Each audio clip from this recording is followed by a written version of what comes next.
Ang kalusugan nagsisimula raw sa tahanan. Kaya pupunuin natin to ng halaman na approved din sa lutuan.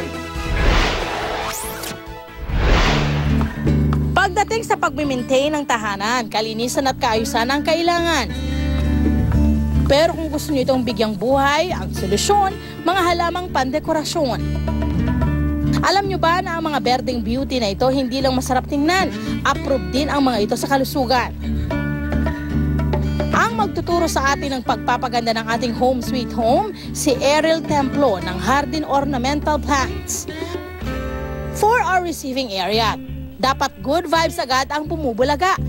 Kaya swak ang hanging dwarf plants na aming ibibida. Bukod sa mga dwarf cactus at snail plant, kailangan din ng tin pails, wall hook, nylon, soil scoop, gloves at mixed soil na pinaghalong lupa, cocoa dust, sunog na ipa at fertilizer. Ang napili nating halaman ay cactus. Ang cactus ay nag-a-absorb ng radiation mula sa TV, cellphone, gadgets. Maingat na tanggalin ang cactus kasama ang lupa sa lalagyan nito. Pwedeng gumamit dito ng iba't ibang maliliit na halaman. Pag sapat na ang bilang ng inyong halaman, lagyan ng nylon ang magkabilang gilid ng pail. Ito ang magsisilbing pangsabit. Magdikit muna ng mga wall hook sa dingding. Dito isasabit ang mga hanging plant. Hassle-free ang mga halamang ito dahil once a week lang sila kailangang diligan.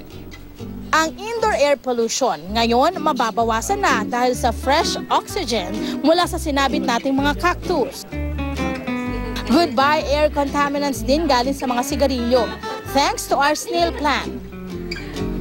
Beneficial na to our health, beauty pa ang ating tahanan.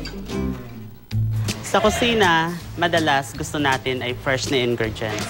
So yung gagawin natin ngayon, gagawa po tayo ng isang mini vertical plant kung saan magtatanim tayo ng iba't ibang ori ng mga herbs. Mas gaganahan kayong magluto kung fresh at malinamnam ang ihahaing pagkain. Pero ang mga herb hindi na kailangang bilhin dahil pwede na itong pitas-pitasin straight from the kusina. Para sa ating vertical herb garden, kailangan ng vertical pots, mixed soil, soil scoop, gloves at wall plant hanger. Gumamit ng gusto nyong herbs tulad ng parsley, basil at iba pa. Parsley, madalas ito ay ginagamit sa mga pasta. Unang-munang tanggalin ang parsley sa lalagyan nito. Bawasan ito ng lupa para magkasya ito sa ating pot. Tapat maglagay ng mixed soil. Saka ilipat ang parsley. Sa ibabaw, lagyan ito ng mixed soil. Isiksik ang lupa. Ito ang sweet basil. Madalas ito ginagamit sa pesto. Itatanim natin siya katulad ng parsley. Gaya ng parsley, bawasan ang lupa ng basil. Sapat na may mixed soil, ilagay ang basil. Lagyan din ito ng mixed soil on top. Ito, yung tinanim natin, hindi na to galing sa seeds. Bali, malaki na po siya nung binili natin. Ganun lang din ang gawin sa iba pang herbs na inyong napili. Pag ready na ang mga pots, ready to hang na ang mga ito sa plant hanger. Para madaling ma-identify ang herbs, pwede itong lagyan ng name tag.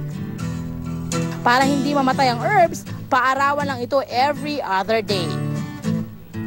Pwede na kayong mag-ala-kusina master sa inyong kitchen.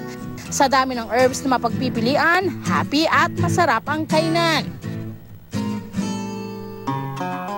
Siyempre, hindi natin kakalimutan ang bedroom. And for a good night's sleep, halaman din ang kailangan.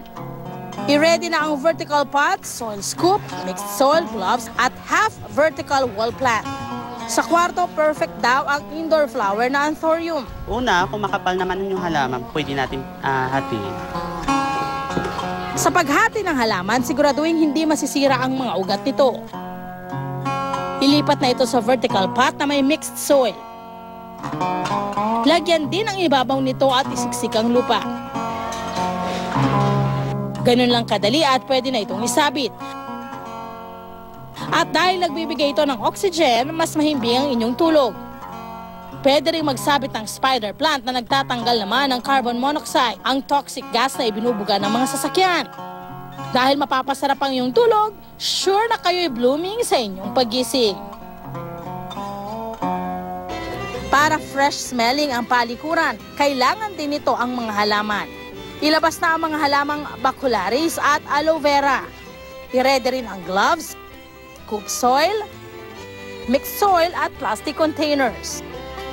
Ang gagamitin nating halaman, isang uri ng Sansevieria, ang tawag dito ay bacularis. Ito ay nag-absorb ng bad odor sa loob ng CR. Tanggalin ang bacularis sa paso. Ang container, lagyan ng mixed soil at halaman. On top, lagyan ulit ng mixed soil. Ganito rin ang gawing proseso sa aloe vera. Ang inyong skin, alaga kung may aloe vera kayo na pwedeng ipahid anytime. Habang ang bacularis, effective air filter naman. Approved na sa beauty, approved pa sa kalinisan. Ang mga halaman gawing finishing touch sa inyong mga tahanan.